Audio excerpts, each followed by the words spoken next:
Mark, I want you to imagine a summer vacation, but instead of sunshine and picnics, you get this relentless, chilling rain, Oof. dark skies at noon, Okay. and reports of snow falling in June. Sounds less like a vacation and more like a punishment. You're taking us back to 1816, aren't you? The infamous year without a summer? I am. It's a year where the weather across the globe went completely awire. Right. And it all started the year before, in 1815, on the other side of the planet. Wow.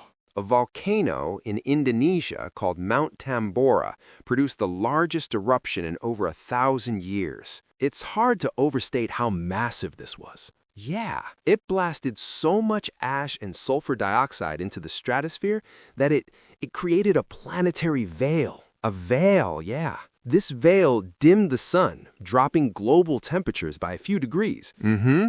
Now, that doesn't sound like much, but the effect, it was catastrophic. It was a full-blown climate crisis. In Europe and North America, crops failed. Right. Famine led to food riots. In Italy, people saw red snow falling from the sky. Whoa. Red snow? It was apocalyptic. But amidst all that global chaos, a small, very specific pocket of gloom became one of the most creative moments in literary history. Right. You're talking about the Villa Diodati on the shores of Lake Geneva in Switzerland. Exactly. This is where our main characters are trying to have their summer holiday. And what a cast it is. The rock star poet Lord Byron, the radical philosopher poet Percy Bysshe Shelley, his brilliant 18-year-old partner Mary Wollstonecraft Godwin, Yep. and Byron's personal physician, a guy named John Polidori.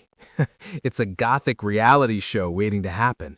They're all brilliant, scandalous, and thanks to the nonstop rain, they are trapped indoors, day after day, just stuck. They started reading a book of German ghost stories called Phantasmagoriana to pass the time. And after a few nights of that, Byron, probably restless and dramatic as ever, declared, "We will each write a ghost story." The others got started, but Mary struggled. Yeah? She said she felt a mortifying inability to think of a story, but the group's conversations were swirling in her mind.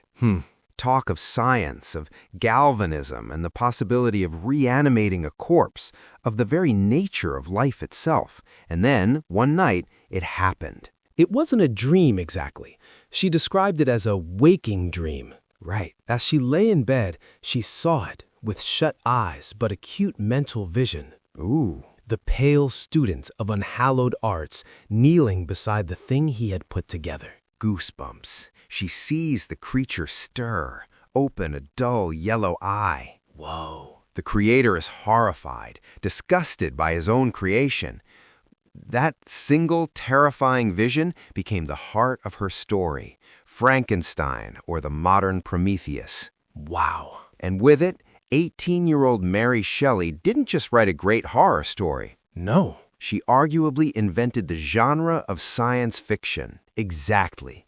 She took horror out of the realm of the supernatural, ghosts and spirits, and planted it firmly in the anxieties of the modern scientific world. Yes. We're still asking the questions Frankenstein first posed, whether we're talking about AI or genetic engineering. But that's only half the story. Okay. Because while Mary was giving birth to the modern sci-fi monster, another of horror's great icons was being born in that same damp candlelit villa. Enter John Polidori. He took a story fragment that Byron had started for the contest and then just abandoned. Right, just left it. From that, he created a short story called The Vampire, and its villain, Lord Ruthven, was a thinly veiled and not very flattering caricature of Polidori's employer, Byron. And in doing so, he completely reinvented the vampire. Totally. Before Polidori, vampires in folklore were, they were shuffling, monstrous, foul-smelling corpses. Yeah, not sexy. No, but Lord Ruthven was the complete opposite. He was an aristocrat, suave, seductive, predatory, moving through high society and just leaving a trail of destruction. He's the template. He is patient zero for the modern vampire. He is, Without the charming but deadly Lord Ruthven, you don't get Bram Stoker's Dracula. You don't get Anne Rice's Lestat. Nope, you probably don't get the sparkling vampires of Twilight. Polidori created that archetype of the dangerous, alluring nobleman. It's staggering when you connect the dots. A single volcanic eruption in Indonesia causes a global climate disaster. Right. That disaster forces a group of literary geniuses to have a very, very boring vacation. The worst, that boredom leads to a ghost story contest, which gives us two of the most enduring and influential monsters in all of Western culture. It's the ultimate butterfly effect. Or, I guess, a volcano effect. A volcano effect, I like that. It just proves that sometimes the most fertile ground for creativity isn't light and inspiration, but darkness, boredom, and a whole lot of rain. Now, here's a question we'd like you to think about. A global crisis inadvertently sparked a wave of creativity that we still feel today. What modern masterpieces might be taking shape right now, not in spite of our own global challenges, but because of them?